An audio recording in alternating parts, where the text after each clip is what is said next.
guys, welcome back to my channel. இந்த வீடியோல நம்ம ஷேர் பண்ண போற ரியல் லைஃப் பார்ட்னர் அப்படின்னு சொல்லிட்டு பார்க்கும்போது ராஸ் டிவில டெலிகாஸ்ட் பண்ண வன்வாசனை. ஸோ அதில் ஆக்ட் பண்ண ஆக்டர்ஸோட ரியல் லைஃப் பார்ட்னர் தான் இந்த வீடியோவில் நம்ம ஷேர் பண்ண போகிறோம். ஆல்ரெடி இதே மாதிரி நம்ம நிறைய சீரியல்ஸ்க்கு ஷேர் பண்ணியிருக்கோம்.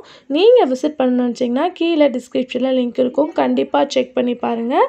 ஸோ இதில் நிறைய பேர் ஆக்ட் பண்ணியிருப்பாங்க. ஒன்லி பார்த்தீங்கன்னா இம்பார்ட்டன்ட் ரோல் பண்ணவங்கள நான் இந்த வீடியோவில் ஷேர் பண்ணியிருக்கேன். ஸோ இதே மாதிரி உங்களுக்கு பிடிச்ச சீரியல் ஆக்டர்ஸ் தெரிஞ்சுக்கணுன்னா சீரியலோட நேமை கமெண்டில் மென்ஷன் பண்ணுங்கள். வீடியோ பிடிச்சா லைக் ஷேர் சப்ஸ்கிரைப் பண்ணிக்கோங்க. இப்போ வாங்க வீடியோக்குள்ளே போகலாம்.